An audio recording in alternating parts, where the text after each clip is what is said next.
Vocês chegaram a ver essa malha de controle cascata em alguma disciplina antes? Em pneumáticos. Pneumática. Também.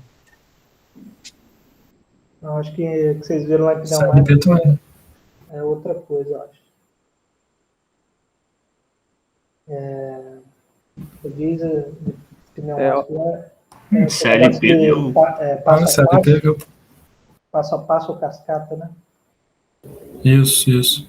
Mas é outra coisa. Lá é a cascata de acionamentos pneumáticos, né? Isso aí. Isso aqui é uma estratégia de controle, porque o que acontece na indústria, o que o pessoal usa, né? Em quase que 90% das plantas, o que é utilizado é a malha de controle feedback. Né? Então, mediu a variável controlada, comparou com o set point, mandou esse erro para o controlador gera o sinal de controle que corrige, movimentando alguma variável manipulada. Na maioria das vezes, na indústria, a variável manipulável é sempre a abertura e fechamento de válvula, impactando na vazão. Então, quando você quer controlar a temperatura, pressão, nível, você sempre vai usar vazão, sempre vai usar abertura de válvula. E depois a indústria foi percebendo que a malha feedback simples, ela não dava conta de resolver alguns outros problemas. Problemas de interação, problemas de rejeição de estudo, resposta rápida, situações onde você tinha 2 atuadores e só um controlador, situações onde você tinha um controlador e você tinha 2 controladores e um atuador só, que é o caso aqui do cascata. Né? Então você tem outras estratégias sendo desenvolvidas. Né? Cascata, na época que ela foi desenvolvida, temos que lembrar que a implementação de um controlador ela era física, né? Precisava de um novo dispositivo. Então o dispositivo ele tinha que ser conectado eletricamente com os outros, tem um custo disso, é mais um ponto de medição, então tem um custo também de instalação desse tipo de recurso, e na época na indústria eles preferiam não gastar com isso. Mas quando a planta era crítica, precisava desse tipo de coisa, eles iam lá e gastavam com isso. Hoje em dia é muito mais tranquilo você fazer esse tipo de coisa. Você vai gastar com o quê? Com instrumento de medição. Você vai ter que instalar um transmissor. Mas o sinal do transmissor chega normalmente num PLC, e aí no PLC você colocar um controlador a mais, ou um controlador a menos, é só uma questão de colocar blocos funcionais lá na programação do ladder, ou da lista de instruções, a forma como o PLC ele é implementado. Então, os antigos controladores físicos eles viraram controladores virtuais rodando dentro da EEPROM de um PLC. E esse sistema cascata passou a ser mais fácil você encontrar ele na indústria. E principalmente nas situações críticas que eu relatei agora há pouco, que demandam esse tipo de investimento. Já o controle, um outro tipo de controle, por exemplo, que é o controle split range, ele é um controle de faixa dividida. Como ele funciona? Às vezes você tem 2 variáveis, que seriam variáveis de entrada do sistema, para que uma variável de saída do sistema ficasse sob controle. Então você tem 2 VM, você manipula 2 variáveis. Aqui nesse exemplo de nível, a gente poderia fazer isso, colocando também uma válvula de controle na vazão de entrada. Então você controlaria nível em função de entrada e saída. Só que na indústria, assim, dificilmente você precisa manipular as 2 variáveis para poder fazer esse tipo de coisa. Mas se você precisar, o que você pode fazer? Mede uma única variável, manda esse sinal para o controlador, o sinal de saída do controlador, 50% da faixa de saída dele funciona manipulando uma variável, uma válvula, e os outros 50% manipulam a outra válvula. Normalmente, isso é muito usado em malhas de pressão, porque quando você quer baixar a pressão de um reservatório, você alinha aquele gás, que normalmente é o que você tem dentro de vasos, né? Para algum tipo de saída, né? Um queimador ou algum outro reservatório, alguma outra corrente lá do processo. E você tem 2 válvulas na saída. Você abre a primeira válvula usando o sinal até 50% do controlador. Se isso não foi suficiente para fazer a variável controlada chegar no set point, que é a pressão dentro do reservatório, os próximos 50% da faixa vão abrir uma outra válvula lá. Então, é como se você tivesse dois elementos finais de controle trabalhando em série. Primeiro abre um, depois abre o outro. Fecha esse, fecha o outro. Para você aumentar o range e o grau de liberdade que você teria para poder controlar a variável de processo.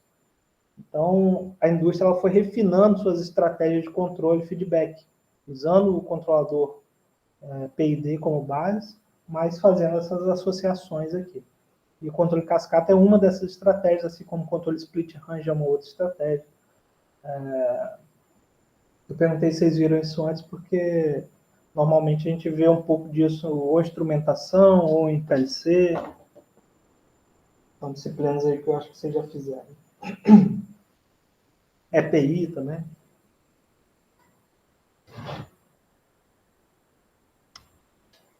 Eu vou apagar aqui agora. Posso apagar? Pode sim, tranquilo. E aqui nessa parte de cima, eu vou fazer a representação esquemática. A do feedback você já sabe, né? Está no vídeo da aula passada.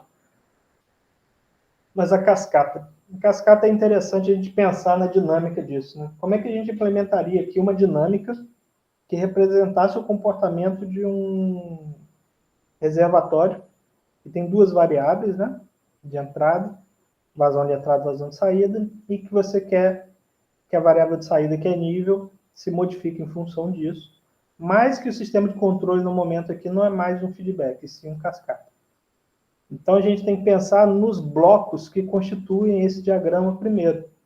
E aqui acontece uma separação interessante, né? A dinâmica do reservatório antes era representada por um bloco somador, vazão de entrada menos vazão de saída, e o resultado disso entrando no integrador e saindo, certo? Só que agora a gente vai ampliar um pouco essa modelagem, de forma que a variável manipulada aqui, que é vazão de saída, ela também tem a sua representação na forma de blocos. Lembra que ela era só o sinal que mudava ali na saída da switch, ora informado pelo operador, ora assumindo o valor na saída do controlador automático. Só que agora não, agora ela é uma pequena malha de controle. Então é como se a gente criasse uma malhazinha feedback, com aqueles blocos, né, de controlador, de planta, set point e tal, só para vazão, e a gente criasse uma malha externa para variável nível. E aí incluiria o quê? A dinâmica do controlador de nível e a dinâmica da planta de nível. É como se a gente criasse ali modelasse uma parte do sistema que antes a gente não estava modelando, que é a dinâmica que relaciona a abertura de válvula com a vazão de saída, tá? E vazão de entrada vai continuar sendo só um sinal mesmo. Então, como é que ficaria isso? Vamos pensar nesses blocos, né? Eu tenho aqui um bloco que é o controlador de vazão.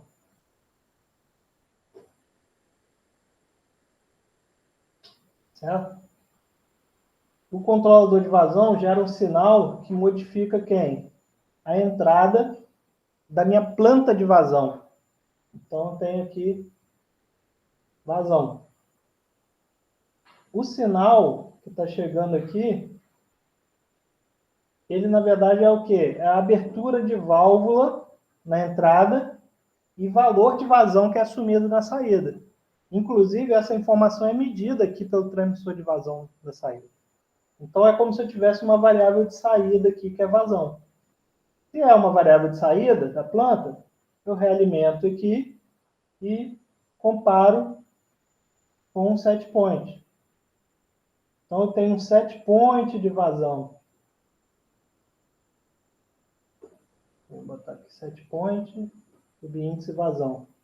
E esse sinal de erro alimenta quem? O controlador. Certo? Essa aqui é a dinâmica de vazão. Agora, como eu posso incluir aqui a dinâmica de nível?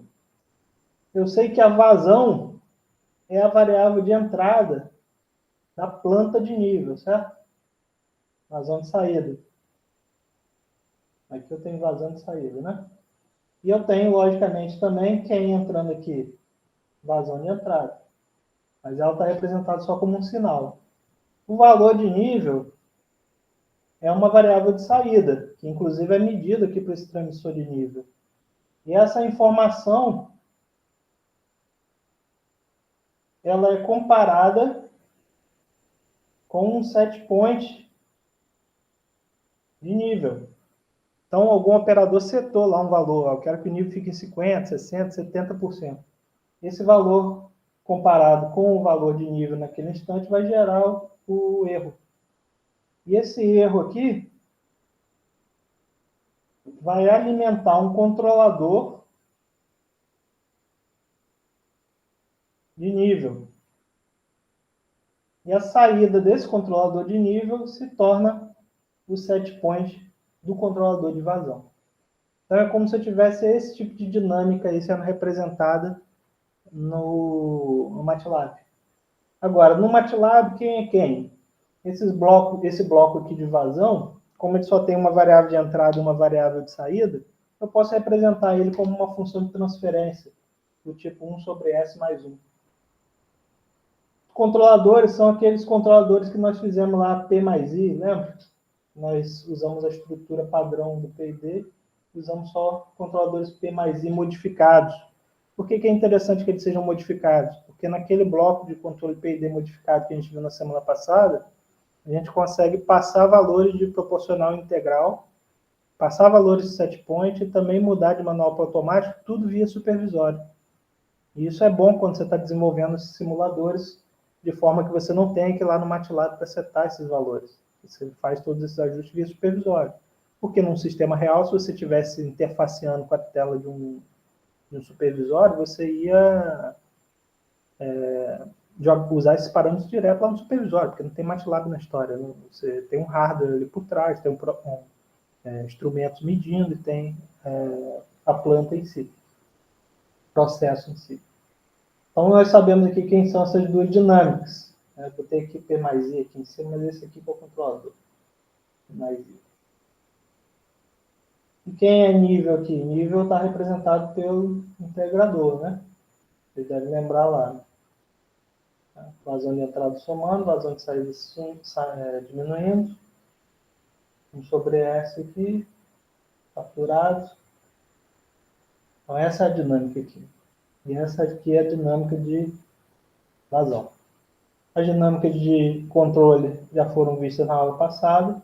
E a interligação dos blocos tem que sempre respeitar aquela questão das passagens de manual para automático. Tá? Percebam que nesse sistema aqui complexo, um pouquinho mais complexo, né, que o feedback, que é o cascata, ainda assim, quando eu mudo de manual para automático, eu quero tombar toda essa parte de controle aqui e quero fazer com que a variável vazão de saída possa ser ajustada na forma de abertura de válvula diretamente por um operador humano. Então, quando vocês forem implementar realmente o diagrama lá no MATLAB, que é um pouquinho diferente desse aqui, esse aqui é uma visão simplificada dele, né? Vocês têm que ter atenção naqueles blocos lá de switch, tá? De passagem de manual para automático. Porque quando você passar o controlador de manual para automático, na verdade você está tombando toda a parte de controle e está deixando em manual o valor de vazão de saída. Então, o valor de vazão de saída, ser possível de mudar manualmente, tem que também estar nos sinais aqui desse diagrama. Tá? Esse aqui é um diagrama mais simplificado, mas ele mostra como que a gente pode associar blocos que representam a dinâmica dos processos e dos controladores, das plantas e controladores, para uma situação cascata como essa, de controle de nível. Essas questões de bloco comparador aqui de set point variável de processo, ser mais, menos ou menos mais, também vai depender da... Aqui vai ser, na verdade, menos mais, e aqui mais menos. A gente já viu isso também na aula passada, quando a gente tem um sistema de controle, quando é um controlador de ação inversa, né? Porque o processo perde isso, você tem que inverter esses sinais aqui. Então, pessoal, uma parte do desafio é essa, a implementação do Simulink. Né? Outra parte é a construção de uma nova tela de supervisório, a construção do Simulink. E lembrando que a gente está construindo as duas malhas, a feedback e a cascata, para que a gente possa comparar as duas. Tem um gráfico que eu queria mostrar para vocês, mas vou dar um tempinho para vocês anotarem essa parte aqui do modelo do MATLAB.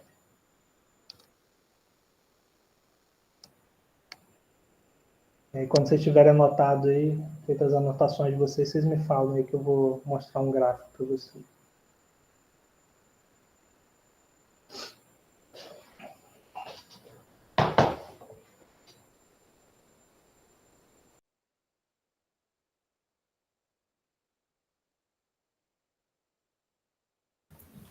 Já anotei aqui, professor.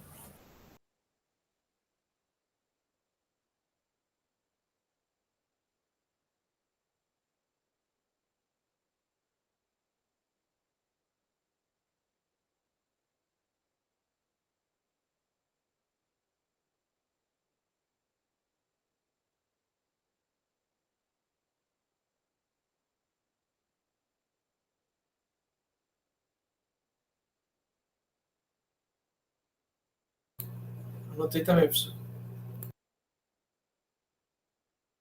Oi? Já terminei de anotar aqui também. Tá.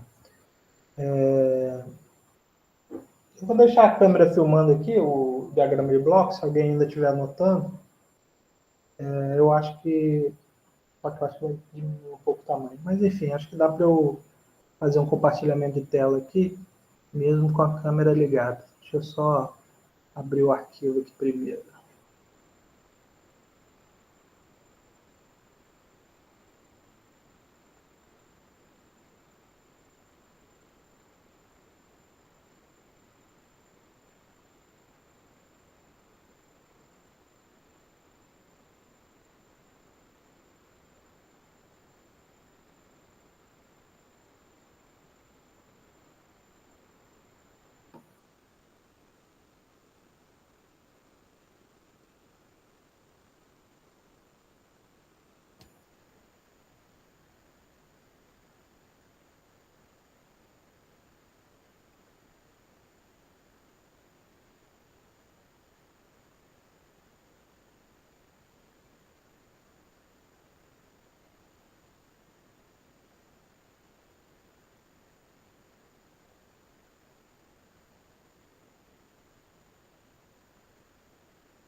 Eu lembrei que agora que eu não tenho esse gráfico, não. Eu vou fazer ele aqui.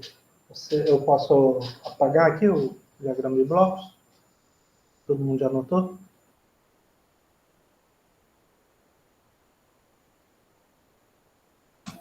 Acho que pode sim, professor. Acho que todo mundo anotou já. Esse gráfico é um gráfico que nos permite avaliar se a estratégia cascata realmente apresenta um resultado melhor de rejeição a distúrbio do que a estratégia feedback. Tá? um gráfico relativamente simples, mas que quando vocês estiverem lá desenvolvendo um modelo no Simulink, seria interessante implementar ele. Exportar as variáveis e plotar ele, para vocês poderem observar isso, né? Ou até melhor, usarem um bloco, um objeto lá no InTouch, que é um gráfico de tendência real. E esse gráfico, na janela do InTouch lá, ele permite você acompanhar em tempo real os sinais das variáveis e parâmetros que você selecionar. Então, o gráfico seria mais ou menos assim. Eu tenho, né, dois eixos aqui, e tanto para a variável, para a planta que usa malha feedback, quanto para a malha que usa a cascata, o meu set point de nível, tá? Que é onde eu olho se o sistema realmente consegue rejeitar o distúrbio. O set point de nível, ele é um valor constante num determinado valor, né? Um determinado parâmetro lá, tipo 50, 60, 70, o que o operador setou. E o distúrbio que ocorre na VM, ele vai ser percebido ou não pela VP, que é o nível. No caso da estratégia de controle feedback, eu tenho aqui um controle de vazão de saída e, de repente, a vazão foi lá e aumentou. Então, aumentou a vazão de saída, o que vai acontecer com o nível? O nível vai cair, né? Então, isso vai ser percebido, o sistema vai se autorregular e ele vai manter a variável sob controle, porque houve uma oscilação aqui nessa variável, vazão de saída usando a malha feedback, certo? Já o gráfico dessa mesma configuração, usando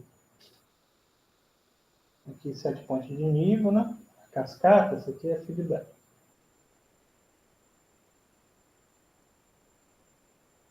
Aqui cascata.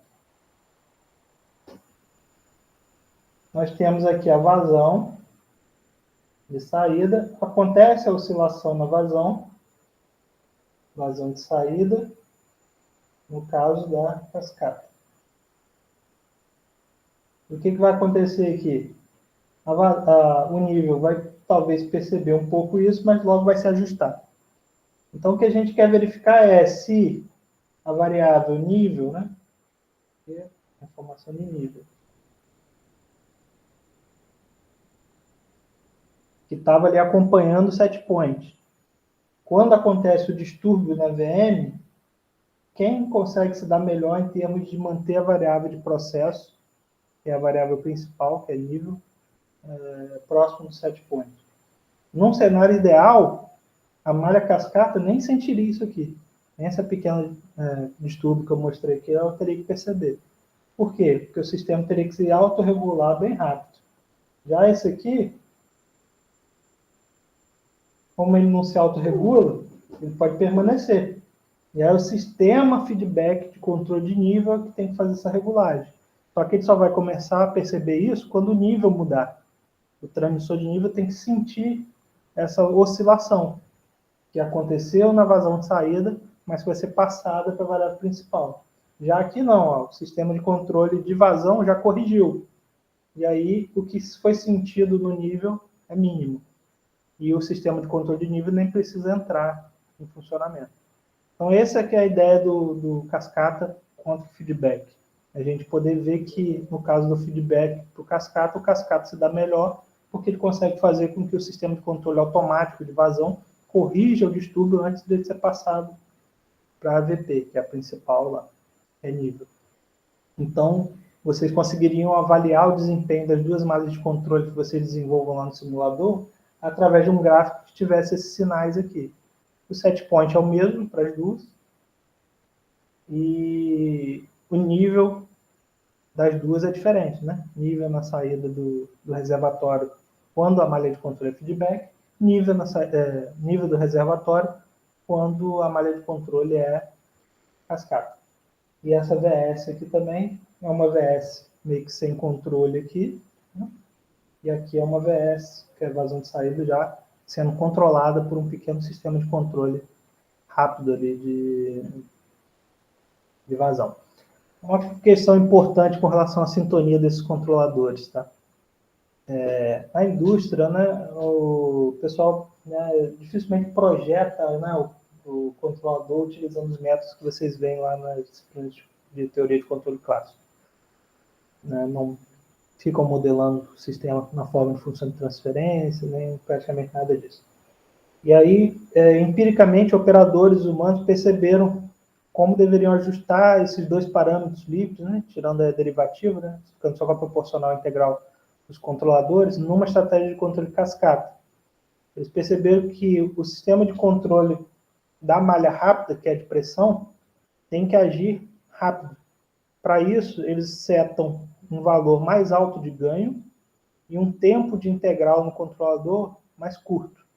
Então, ele já satura mais a ação de controle que vai atuar na válvula. Por quê? Porque ele quer uma ação rápida de correção, porque ele não quer passar o distúrbio para a variável principal. Já a malha de controle de nível, que é aquele controlador de nível que fica externo lá, a malha de controle de vazão, fica por fora, ele já tem uma sintonia um pouco mais branda. Normalmente você trabalha com um ganho do controlador, um ganho proporcional mais baixo, e um tempo de integral maior. Por quê? Porque ele atua de forma proporcional e leva mais tempo observando para ver se o sistema vai voltar, se a variável vai voltar ao set point. Aí depois desse grande tempo passado, se ele não voltar, aí sim ele incrementa a integral, que é incrementar a saída proporcional novamente. Ele vai fazendo isso até manter a variável sob controle. Só que você fazer isso logo ou demorar mais para fazer isso é o ajuste do parâmetro de tempo de integral, que é o inverso da taxa de reset, né? E dependendo do tipo de controlador comercial que você usa na indústria, alguns deles usam tempo de integral como valor a ser parametrizado, outros usam taxa de reset como valor a ser parametrizado. De qualquer forma, você consegue mexer ali no valor desse parâmetro de forma a poder ter um tempo maior de integral ou um tempo menor de integral. Então, ajuste mais crítico, controlador da malha de vazão, ganho proporcional alto, tempo de integral baixo. Ajuste mais brando, que é o da malha de controle de nível, que é a malha mestra. Ganho proporcional mais baixo, tempo de integral mais alto. Com isso você tem uma sintonia menos agressiva em cima e mais agressiva embaixo. Né? Entendendo que em cima é a malha de nível e embaixo é a malha de vazão. Tranquilo aí, pessoal? Eu tinha planejado também falar para vocês sobre sistemas interligados hoje, mas eu acho que já foi bastante informação para a gente trocar a ideia hoje. E ficaria aí como uma tarefa para vocês fazerem na máquina virtual de vocês, para a gente discutir na semana que vem, esse simulador do sistema cascata. Qualquer dúvida aí, vocês podem, durante a semana, me perguntar aí, se tiver algum tipo de problema e tal. Mas eu queria que vocês fizessem esse trabalho aí de tentar implementar esse simulador de controle de nível baseado em cascata e de forma que vocês pudessem ver as vantagens de um e de outro.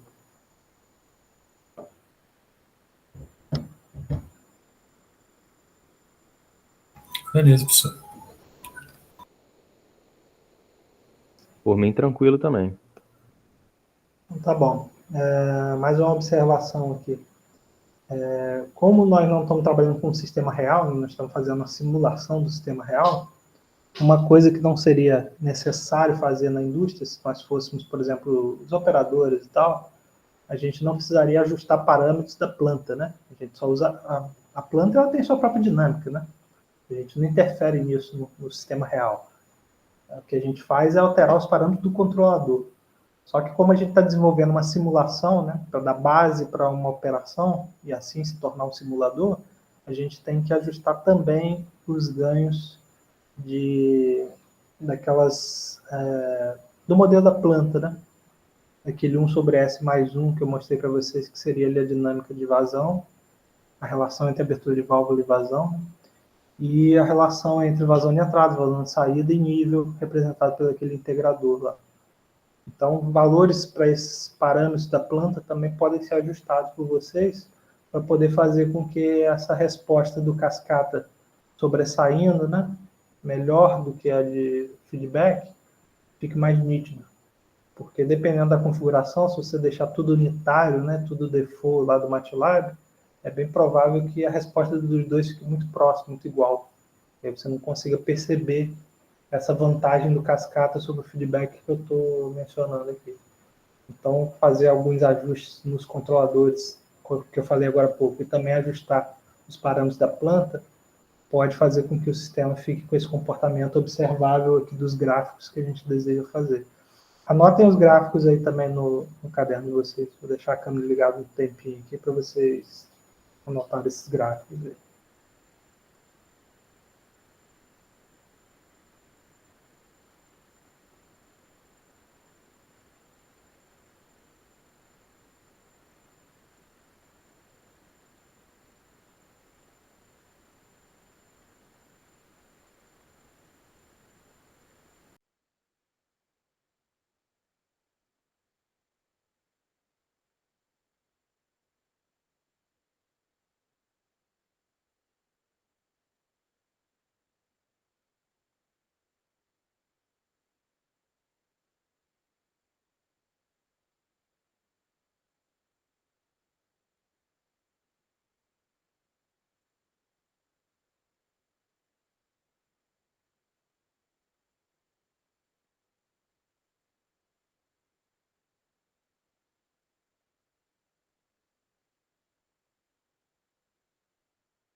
Conseguiram anotar aí? Alguém tem alguma pergunta ainda a fazer hoje? Anotei aqui, professor. Tranquilo. Também, professor. Por mim, tranquilo também. Só na hora de montar isso aí que talvez surja alguma dúvida. Provavelmente vai surgir, né? Mas aí tento mandar lá no grupo depois. E do feedback da semana passada aí, até então, alguém teve algum problema? Não, não, foi tranquilo. Fiz ele hoje à tarde e não tive dificuldade, não. Então tá bom. Vou finalizar aqui a gravação da aula de hoje. E aí, quem já terminou aqui de anotar tá liberado.